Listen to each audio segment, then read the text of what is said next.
Look at the first bite I took from the weakest one, nothing. Look at this now. That's called stupidity.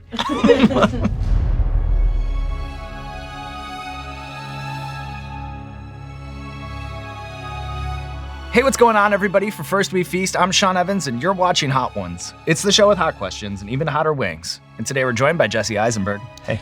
He's an Academy Award-nominated actor, director, screenwriter, and playwright you know from acclaimed performances in films like The Social Network, Zombieland, the Now You See Me franchise, and many more. Later this year, he's releasing his third feature as a director for an untitled musical comedy from A24.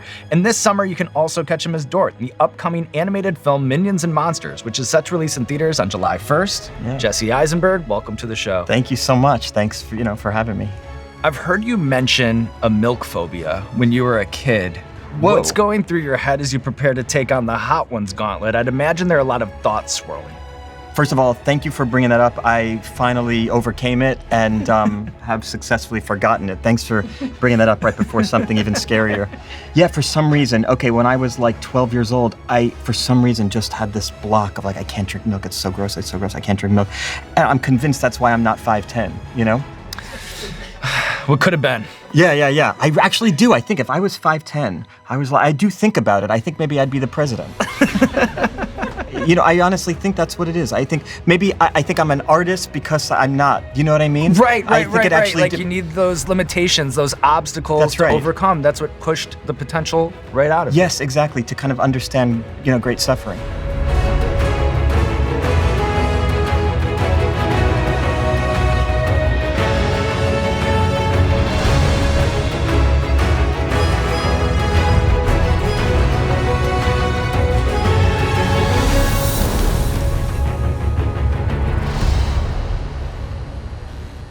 I'm not ready to get started. Let's go.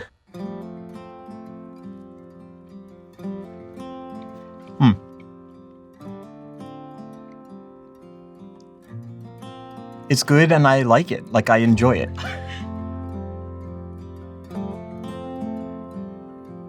The thing that you were saying, like I'll enjoy some of it. Like, I can see nuance. Like, I feel like I can see the nuance there. You know what I mean? We do take a lot of time and care in putting together the hot sauce lineup, curating it, and I think the front half is nice and tasty. You can go for a ride a little bit. Okay, cool. Yeah. So Minions and Monsters is set during Hollywood's transition from silent to sound films. Mm-hmm. How deep did you dig into the history, like from Keaton to Chaplin? And if so, did it shape your performance at all? Yeah, I mean, it's this adorable kind of like mashup of this very modern thing, these Minions characters who we all love, and is a very like kind of, now creation, and then setting them in the past, and kind of like, it's a really cute and clever way to kind of like reference old movies and old Hollywood. And the characters are adorable, and two of them want to be filmmakers, and they are like auteurs, but they're stuck as minions. I watched it with my kid. My kid is like laughing and finding it adorable. I'm looking at all these old Hollywood references. You brought up Buster Keaton. There's like this amazing, very clever, just passing moment that's a reference to a Buster Keaton movie. And it's an adorable love letter to movies.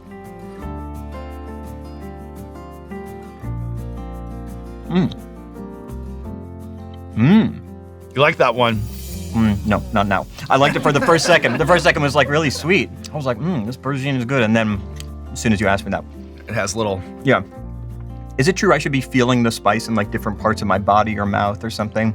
To me, this one's kind of lighting my tongue on fire, Lovely. And then same with the throat a little bit, but other ones, maybe they'll make you sweat. Yeah, no, I was wondering, I'm like, because I like traveling around the world and I'm so curious, like why this hot sauce exists in certain places that I've been. My family comes from like northern, Eastern Europe, and we don't have anything spicy, We would pickle things, but to preserve. But spices, we're doing a similar thing in, hotter regions. Well, that's actually a rather poetic segue, all right? Because I just visited my alma mater, so maybe I'm just in like a higher education frame of mind. But I do wonder, like, how did studying anthropology shape your approach to acting and playwriting? Oh, wow.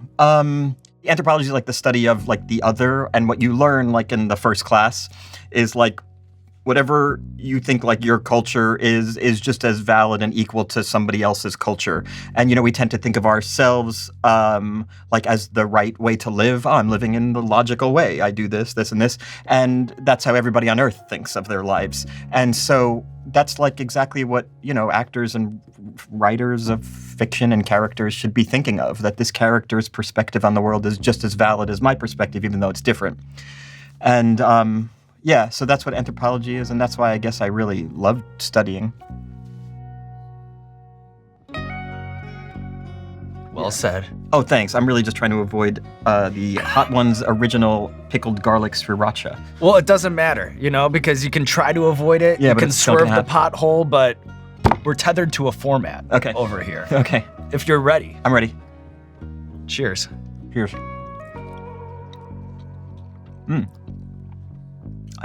I like that. I like that. And I think even maybe a little less intense than wing number 2. Mm-hmm. I'm seeing you're telling me a story here. Exactly. Yeah. Non-linear storytelling. You know what I had this week? What did you have? For the very first time in my life, sriracha. Ooh. Because this week I used as a kind of homework week, as a gearing up week, Preparing. Yeah, but ChatGPT told me, prepare, and then the day before you shoot the show, don't do anything. It said, you take that as your day. And I was like, whoa. I was like, oh my God, like, it's too personal, But it did tell me, like, the week before, I asked it on like Saturday. I was like, I'm doing this on Thursday, and it's like, Sunday is a toe dip. And then, Monday, we're going to take it a little more seriously. And then Tuesday, you can go wild, but take Wednesday for you. I was like, nothing's scarier than an AI, like, being more human than my wife, who's like, I don't give a shit what you do. Just do the thing and go on the thing. You're supposed to talk about the movie.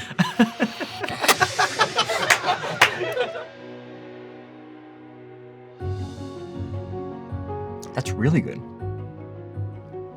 Am I doing a great job on this show? You're crushing. Okay. You're crushing. No, I guess what I'm asking is, like, should I be crying yet? Or no, this is all normal to kind of enjoying this? Yeah, it's step by step. Okay. We're boiling the frog 1 degree at a time. And if you had over to, here. do you think I'm doing a good job? I think you're doing a great job. And I'll say this, you came prepared. You got notes from Woody. Mm-hmm. You got the lime here. Right. You brought in a milkshake, Yes. which I always love when somebody does that. Oh, because you get to have it too. Mm-hmm. Sometimes I'll talk to actors, right, who are in love with the project, but they'll dread a particular scene that they read in the script. Yeah, exactly. What comes to mind when you think about a scene that you dreaded on the call sheet from the moment a film went into production? In the movie The Social Network, there's one scene. It's not even an important scene in the movie. It's like a passing scene in the movie, but I had tons of computer language, and despite my appearance, posture, and tone of voice, I don't know anything about computers. And so I had to like memorize this technical paragraph, and so just every day in the shower, I'm like going over this paragraph. It ruined a month of showers for me. Normally I like the heat and the steam, and you could open your pores and all that, but this one, I'm just standing there shampooing my head. That's what this is. I'm shampooing my head going, I can't even say the thing now. That's how little I know about computers. Isn't it a shame to look like me and not know about computers? It's like the equivalent of being like 7'2" and not being good at basketball. I think it makes you interesting, actually. Thank you. You're bucking any sort of trend or preconception that one could have about you. That's true. And there's been a lot of lore written about that film, in particular, the 99 takes required for the opening breakup scene. And I'm just wondering, internally for an actor, what does that feel like on, say, take 65?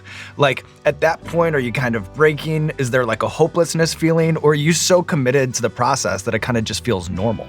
So with movies are the tough thing where you have like 2 or 3 takes normally to do it. That's like an unnatural thing. You go to drama school, you're working on your scenes all week before you then present it to the class. The really difficult thing is going onto a movie set. Suddenly there are like lights, you pictured the room a different way. This actor is different than who you thought it was going to be. And you have 2 takes to get this thing that's now like a permanent, expression of whatever the character is. And so, no, to do like a movie where they have a budget to do like a lot of takes, if you have like an interesting character that you could play in like different ways and find nuances, oh my God, it's like the most fun thing in the world.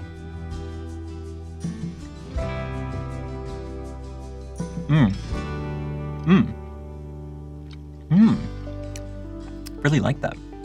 And I think it's a lot like the second one, where it has a nice a little sweetness. Taste. Yep, sweetness, and then behind it, some of that smoke. Yes, now I feel it. Do you have any is this really happening moments reflecting back on your years of doing live theater? Oh my God, yeah. And the moments are so weird. They're not like, I don't know my line. It's not like a typical actor thing. I don't know my line, or what if I slip or something. No, it's It's just this out-of-body sensation where I know I could like turn to the audience and say, hello, just stop the show and just say like, hi, we're all here. This weird feeling of like... Intrusive thoughts? The worst. Do you have this ever? I mean, you're interviewing people all the time, you're doing this. Don't you ever have a feeling of like, this is surreal? Or does the pain of this thing bring you back into your body in a helpful way? Ooh. That's a good question. I think that there's always this anxiety because, and you understand this as somebody who does interviews, because it's a strange thing that we're doing, right? We're meeting for the very first time. Right. We have to create this rhythm, this energy, this rapport, this sense of trust. It's like a performative version of a conversation. Right. Then it's in this ridiculous context of it being a TV show. And then even more ridiculous context of the fact that we're eating increasingly spicy wings through the whole thing. Yes. So I always let the worst case scenario play in my head and like dominate my thoughts before I ever sit down with someone, which is strange because 9 times out of 10, it's a very positive shoot experience despite the format. So, yes. But I do have a problem with like always thinking the worst case scenario is how it's going to play out. And all these years in, I can never shake that. Yeah, but I think that's a survival mechanism. If you think about it, what you're essentially doing is like running through dry runs of problems, Right. And so that sounds like a survival mechanism. I always thought, the paranoid people are the ones who survive. At least that's my family's history.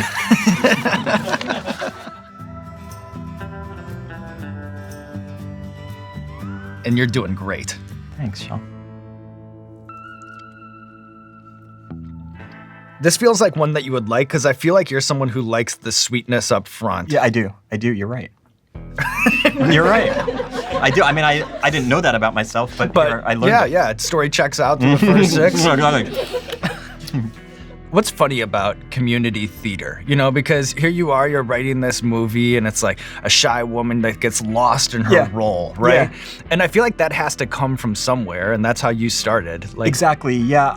It's that funny juxtaposition that I think audiences are aware of, but don't think about on the community theater level. Where normally, you more than anybody else delve into the actor's process, and you probably meet a lot of pretentious actors, and they tell you about their process, and they go like this with their forehead, and but we think it's okay because they're also in Academy Award winning movie, and so you're like, oh, I guess that's what you have to do. But imagine that same kind of process and the pretentious forehead rub and the I don't know and the jackets on, and imagine that for. They're in Seussical in, Matawan, New Jersey's high school, and so that's funny. That's inherently funny. Inherently funny. But you should also take them seriously. Like, why should they not also think about as long as they're not annoying to their other cast members or whatever, then we should also take that seriously as well, right?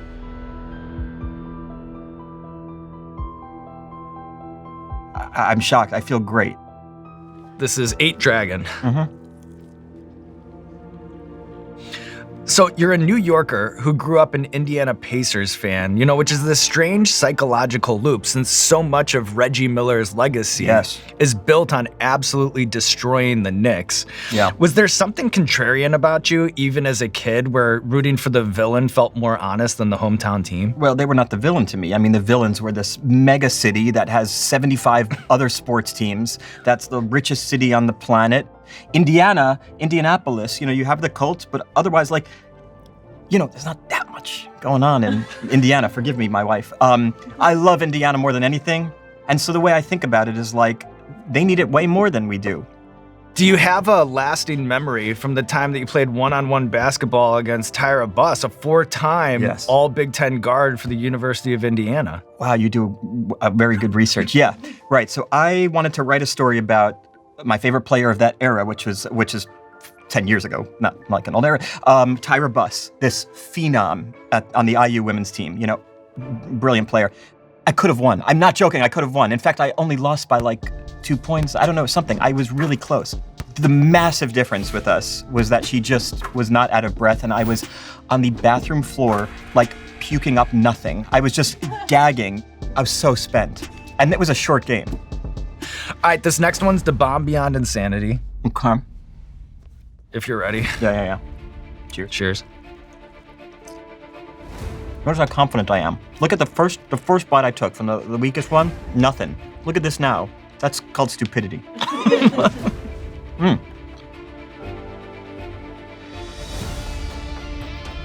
was a mistake. stupid. Holy fuck, that was stupid. And I have to say something. I didn't enjoy that at all. There was no, like... Redeeming culinary quality. Nothing, zero. You and me both. Are there people who do like that? Like, I don't like it. No one does. It's never been complimented on the show, not one time. Holy shit. Yeah. But we're built for it. We're battle tested. Can I confess something? Yeah, go ahead. I spent Tuesday at Mount Sinai because I suddenly had this ringing in my ear like I couldn't believe. I was like, what the hell is this? And so they're like, can we just give you a hearing test, you know?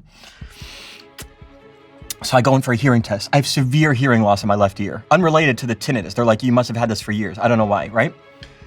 And so I tell them, listen, I'm doing Hot Ones on Friday. Is there anything you could do for me? And so I have now 2 doctors. Everybody's worried about me, you know? Because I'm in movies. Did you have to explain Hot Ones, or did they understand? Everybody knew Hot Ones. That's fine. Were you fishing? No. Oh, they knew? That's so weird. Oh my God. It's so embarrassing. That's cool. What was their like favorite app? So, I have all these people in there. There's 2 doctors, but then a gaggle of nursing people and as well. And they're like, listen, okay, it's on Friday, what time? I said, it's at 1 o'clock. You know, they say, okay, listen, we can give you a shot in your eardrum of a steroid, but I think it might hurt your stomach. And I'm like, okay, we can't do that. I can't get the steroid. Yeah. And they're like, okay, well, listen, maybe you do the Hot Ones, immediately come back to the hospital, and then we'll give you that steroid so you can get through Hot Ones. You know what I mean? So I just want to let you know I'm injured, okay? I'm suffering, and I'm not following the advice of surgeons to be here right now. Well, it means the world to us Thank here you.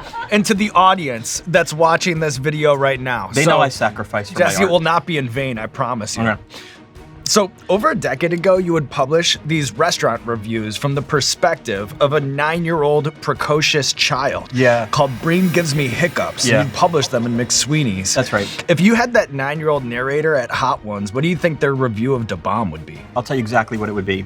This kid was like a very thoughtful kid who noticed, like, who would see that I am trying to prove something because I'm lacking in some kind of masculine thing from my childhood by eating the bomb, you know? And so this kid was more of like, he was eating stuff that was really more social science, like he was kind of reading into people's needs. And he would see that I'm this incredibly weak, flawed person that is constantly trying to achieve in an attempt to live forever and prove that I'm not, you know, weak and to make my dad like me, you know, kind of thing. And that's what he would see with the bomb. Just you're right through it. Yeah, he would see through me.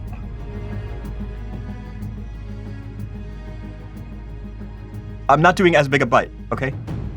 And just so you don't think I'm weak, this is my Da Bomb. No one thinks you are. Yep. Not with this performance. Great milkshake, by the way. Do you think I cheated by not having as much of the XXS salsa? I mean, look at that difference. This was Da Bomb. If you want to go back, we can go back. There you go. All right. That's what I'm talking about.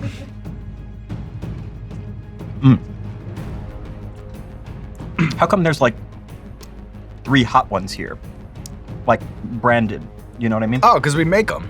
No, I know that, but like how come you do, like, why don't you do Why more? don't we do more? Yeah, kind of. Well, we want to be pure.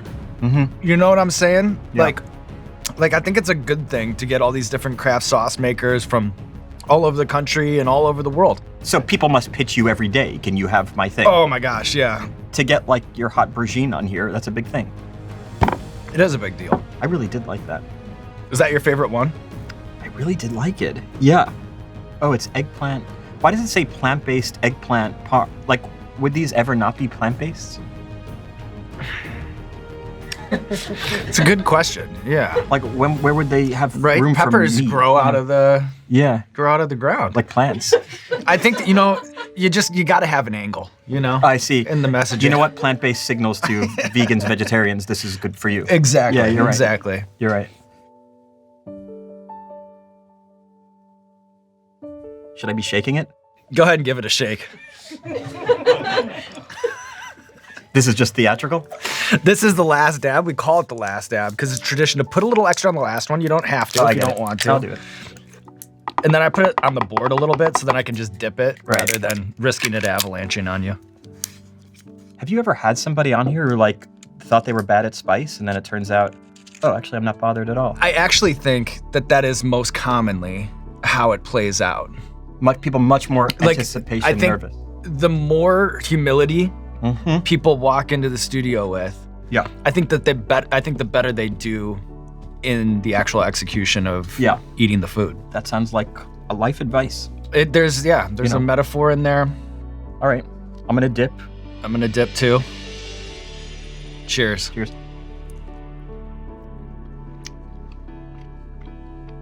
Look how brave I am. This was the first one, and now look at this. Look how brave I am. Are you fishing? No, fishing would be like, am I brave? Like. And with that, the wings of death are behind you. Yeah. You're someone who's been very open about your anxieties, your fixations, yet here you are taking on the world's spiciest wings and doing it without breaking a sweat. Now that you're on the other side of the experience, I think it's a good time to ask, what are you most worried about currently? I loved it. I loved my meal. I loved my day.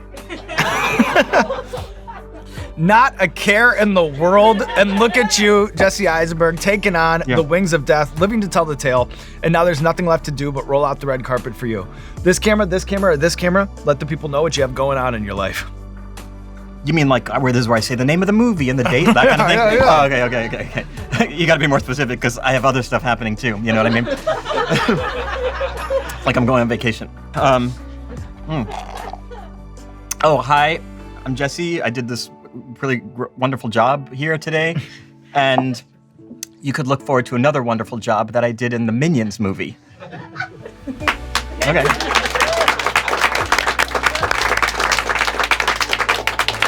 Thanks. Great job, you crushed that shit. You know what I brought just in case? It's so stupid, but I mean, it's like, I brought one extra contact lens because I thought if I'm crying or something and one of my contacts falls out, but I'm too stupid to bring both. I was just like, I can't have two in my pocket. It's going to be too big. So well, I brought if one. you just do a clean one-eye swipe. Yeah. I guess I was thinking I could at least get home somehow if I have one contact in. Of course. It's good and I like it. Hey, what's going on, Hot Ones fans? You know you can catch me every Thursday interviewing celebrities over the wings of death, but if you're looking for a little more Scoville-laced action, tune in Tuesdays for Hot Ones Versus. It's the show where celebrities go head-to-head. They either tell the truth or suffer the wrath of the last dab. So tune in Tuesdays for a front row seat to the fiery fights and celebrity clashes. That's Hot Ones Versus Tuesdays on First We Feast. Don't miss it.